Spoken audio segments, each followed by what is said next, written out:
Job placement માટે કંપનીઓ 7 સેમિસ્ટરના શરૂઆતમાં ઓન કેમ્પસ રિક્રુટમેન્ટ માટે આવતી હોય છે. ઓન કેમ્પસ રિક્રુટ થવું એ વિદ્યાર્થીઓનું સ્વપ્ન હોવું જોઈએ, કારણ કે એક વખત બી કર્યા પછી જ્યારે નોકરી શોધવી પડે તો તે વધુ અઘરું હોય છે અને દરેક કંપની એ પોતે જઈને એમના રિઝ્યુમ્સ આપવા પડતા હોય છે અને એમની મુશ્કેલીઓ વધી જતી હોય છે. એટલે જો કંપની ઓન કેમ્પસ રિક્રુટમેન્ટ આવતી હોય તો તે તક દરેક વિદ્યાર્થીએ ઝડપી લેવી જોઈએ. કંપની જે બધી મલ્ટીનેશનલ્સ છે, નેશનલ્સ છે, તેઓ કોલેજનું સિલેક્શન કરતી હોય છે. વર્ષની શરૂઆતમાં તેઓ પોતે એક કોલેજનું લિસ્ટ બનાવતા હોય છે ઝોન વાઇઝ, કઈ કઈ કોલેજમાં જવું, અને તે કોલેજનું સિલેક્શન કોલેજના નેશનલ રેન્કિંગ ઉપર, કોલેજના અગાઉના પરફોર્મન્સ ઉપર, કોલેજના વિદ્યાર્થીઓ ઉપર, કોલેજના મેરિટ ઉપર નિર્ભર કરતું હોય છે. હવે એ પ્રમાણે કંપની કોલેજનું સિલેક્શન કરી અને કોલેજમાં કેમ્પસ રિક્રુટમેન્ટ માટે આવે છે. ઘણી વખત વિદ્યાર્થીઓને આ કંપનીઓના પ્લેસમેન્ટને બહુ ગંભીરતાથી લેતા નથી હોતા, પણ જ્યારે પોતે એ કંપનીમાં એના રિક્રુટમેન્ટ પ્રોસેસમાં જ્યારે નિષ્ફળ થાય ત્યારે તમને રિયલાઇઝ થાય છે કે પોતે ક્યાં છે, અને ત્યારે કદાચ ઘણું મોડું થઈ ગયું છે. દરેક કંપનીની રિક્રુટમેન્ટ પ્રોસેસ મહદઅંશે એક સરખી જ હોય છે. કંપની જ્યારે કેમ્પસ રિક્રુટમેન્ટમાં આવે ત્યારે પ્રથમ તો તેઓ પોતાનું કંપનીનું પ્રેઝન્ટેશન્સ આપતા હોય છે. પ્રેઝન્ટેશનમાં કંપનીની પ્રોફાઇલ વિશે જાણકારી આપે છે, પાવરપોઈન્ટ પ્રેઝન્ટેશન દ્વારા, વિડીયોઝ દ્વારા. તેમના જે વાઇસ પ્રેસિડેન્ટ છે, HR છે, તે પોતે કંપનીની જાણકારી આપે છે અને તેનું કેટલું ટર્નઓવર છે, નેક્સ્ટ પ્રોજેક્ટ્સ કયા કયા આવવાના છે, ક્યાં ક્યાં આવવાના છે, તે બધી જાણકારી આપે છે. તદુપરાંત જે વિદ્યાશાખાના વિદ્યાર્થીઓને એ લોકોને પસંદ કરવાના છે તેમનો તે કંપનીમાં શું રોલ હશે, એમનું વેતન કેવું રહેશે, એમના જોબ પ્રોફાઇલ કેવી રહેશે, તે વિશેની જાણકારી આપતા હોય છે. એટલે પ્રેઝન્ટેશન દરમિયાન છેલ્લે પ્રશ્ન પૂછવાની પણ છૂટ હોય છે, જેથી જે વિદ્યાર્થીને કોઈ પણ મૂંઝવણ હોય, પ્રશ્ન હોય તો તે દૂર થઈ શકે છે. એક વખત વિદ્યાર્થી પોતે એના માટે તૈયાર થઈ જાય અને કંપનીની એલિજિબિલિટી ક્રાઇટેરિયામાં આવતા હોય, કારણ કે દરેક કંપનીનું પોતાનું એક એલિજિબિલિટી લેવલ હોય છે. મોટાભાગની કંપની ફર્સ્ટ ક્લાસ એટલે હાલમાં GTU પ્રમાણે 6.5નો CGPA એ એનું મિનિમમ કટ ઓફ હોય છે. એનાથી ઉપરના વિદ્યાર્થીઓને જે કહેવાય કે રિક્રુટમેન્ટ માટે લાયક ગણતા હોય છે. બીજા વિદ્યાર્થીઓને પણ નિરાશ થવાની જરૂર નથી. ઘણી કંપનીઝ 55% સુધી પણ નીચે લઈ જતી હોય છે. ઘણી કંપનીઝ બધાને ઓપોર્ચ્યુનિટીઝ આપતી હોય છે.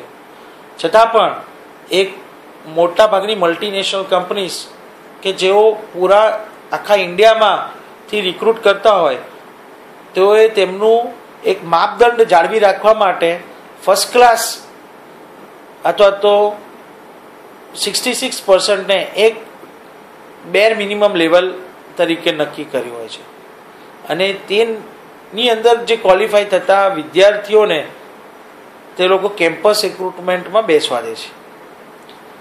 એટલે પ્રેઝન્ટેશન બાદ આ દરેક કંપની રિટન ટેસ્ટ એટલે લેખિત પરીક્ષા લેતી હોય છે, જેની અંદર તેઓ એપ્ટિટ્યૂડ અને ટેકનિકલ આ બે અલગ અલગ પરીક્ષાઓ લેતી હોય છે.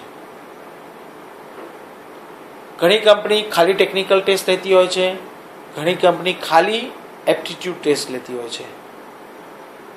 એપ્ટિટ્યૂડ ટેસ્ટમાં હાલમાં ગુજરાતના ઘણા વિદ્યાર્થીઓ ક્વોલિફાય નથી થતા, કારણ કે એક વખત તેઓ 12મા ધોરણ પૂરું કર્યા પછી ક્યારેય તેની પ્રેક્ટિસ નથી કરતા.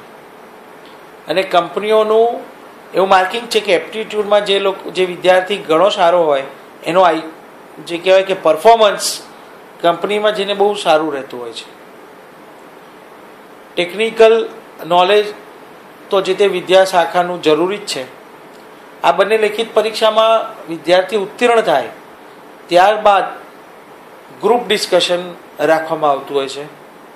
ગ્રુપ ડિસ્કશનમાં 10 વિદ્યાર્થીઓ કે 12 વિદ્યાર્થીઓની બેચ બનાવી રાઉન્ડ ટેબલ પર એ લોકોને ટોપિક આવીને એના ઉપર ચર્ચા કરવામાં કહેવામાં આવે છે. એમાં વિદ્યાર્થીઓનું ટીમવર્ક, મૌલિકતા, એનું ક્રિએટિવિટી, એનું ઇન્ટેલિજન્સ આ બધું જ ચેક થઈ જાય છે. અને એમાંથી જે ઉત્તીર્ણ થાય એ લોકોને પર્સનલ ઇન્ટરવ્યૂ માટે બોલાવવામાં આવતા હોય છે, જેની અંદર જે તે વિદ્યા શાખાના નિષ્ણાંત, એમના પ્લાન્ટ હેડ્સ, વાઇસ પ્રેસિડેન્ટ્સ બેઠા હોય છે, HR હેડ્સ બેઠા હોય છે, હ્યુમન રિસોર્સ હેડ, અને તેઓ દ્વારા 20 મિનિટથી લઈને 1 કલાક સુધી લાંબા સમય સુધી પર્સનલ ઇન્ટરવ્યૂ લેવામાં આવતા હોય છે કે અલ્ટિમેટલી આ એન્જિનિયર્સ એમની કંપનીમાં જઈ અને કામ કરવાના છે. તેથી આ ઇન્ટરવ્યૂ, પર્સનલ ઇન્ટરવ્યૂ ઉપર ઘણું ફોકસ કરવામાં આવે છે અને તેમાં જે ઉત્તીર્ણ થાય તેને સિલેક્ટેડ જાહેર કરવામાં આવે છે. તેથી આ પ્રોસેસ જે છે કેમ્પસ રિક્રુટમેન્ટની એ ઘણી વખત સવારે 8થી લઈને સાંજના 8 વાગ્યા સુધી કે 9 વાગ્યા સુધી અથવા તો ઘણી વખત રાતના 12 વાગ્યા સુધી પણ ચાલતી હોય છે. અને આ વિવિધ તબક્કાઓમાંથી જ્યારે વિદ્યાર્થી પસાર થાય ત્યારે એને સિલેક્ટ કરવામાં આવે છે. ખાસ તો પર્સનલ ઇન્ટરવ્યૂમાં કોમ્યુનિકેશન સ્કિલ્સ ચેક કરવામાં આવે છે, ટેકનિકલ જ્ઞાન જોવામાં આવે છે. અને હાલમાં ગુજરાતના વિદ્યાર્થીઓનું કોમ્યુનિકેશન સ્કિલ એટલે કે ઇંગ્લિશમાં પોતાની જાતને રિપ્રેઝન્ટ કરવું તે નથી આવડતું. ટેકનિકલ જ્ઞાન હોવા છતાં એને યોગ્ય રીતે રિપ્રેઝન્ટ નથી કરી શકતા. તેથી તેઓને કંપની દ્વારા રિજેક્ટ કરવામાં આવે છે. કંપનીઓનું એવું માનવું છે કે જે એન્જિનિયર અમે લોકો સિલેક્ટ કરીએ તો એ પ્રથમ દિવસથી જ તેમના ક્લાયન્ટ્સ, વેન્ડર્સ તથા એમના બીજા સબોર્ડિનેટ્સ સાથે રહીને એમને કામ કરવાનું હોય છે. અને જો as a engineer A candidate A communicate ના કરી શકે અથવા તો મિસકોમ્યુનિકેશન થાય તો તેનાથી કંપનીને ઘણું નુકસાન થઈ શકે છે, કંપનીને આવેલા પ્રોજેક્ટ્સ પણ જઈ શકે. તેથી જ કંપની આના ઉપર, હવે દરેક કંપની આના ઉપર પુષ્કળ ભાર મૂકી રહી છે. અને કોમ્યુનિકેશન અને એપ્ટિટ્યૂડ એ બે દરેક કંપનીના રિક્રુટમેન્ટ પ્રોસેસમાં અભિન્ન અંગ બની ગયા છે. તેથી જ વિદ્યાર્થીઓને આ સલાહ આપવામાં આવે છે કે તેઓ એટલીસ્ટ 4th સેમિસ્ટરથી આ અંગેની તૈયારીઓ શરૂ કરી દેવી જોઈએ. તે લોકો એપ્ટિટ્યૂડની ઘણું બધું મટીરિયલ ઓનલાઈન પણ અવેલેબલ છે, માર્કેટમાં પણ છે. અને એપ્ટિટ્યૂડના જે પ્રશ્નો છે 10મા ધોરણના જે ગણિતના આધારિત જ પ્રશ્નો હોય છે, છતાં પણ વિદ્યાર્થીઓ એ પરફોર્મ નથી કરી શકતા. તેથી એને એ જ એપ્ટિટ્યૂડને પૂર્ણ રૂપે તૈયાર કરવું જોઈએ અને સાથે સાથે પોતાની કોમ્યુનિકેશન સ્કિલ્સ ડેવલપ કરવી જોઈએ. આ બે બહુ જ અગત્યના ફેક્ટર છે. સાથે ટેકનિકલ તો એ એલિજિબિલિટી ફર્સ્ટ ક્લાસ હશે તો એ પોતે એન્જિનિયર તરીકે એક સક્ષમ છે, એટલે એનું ટેકનિકલ તો સારું હોવાનું જ છે, બરાબર. છતાં પણ તે કંપની જે તે આવી છે તે વિશેનું ટેકનિકલ નોલેજ જો મેળવી લે તો એ વધુ ઉત્તમ રહે. સપોઝ L&T આવે છે અથવા રિલાયન્સ, તો તે કંપની વિશેની જાણકારી એ ઇન્ટરનેટ દ્વારા, મિત્રો દ્વારા જાણી શકે છે.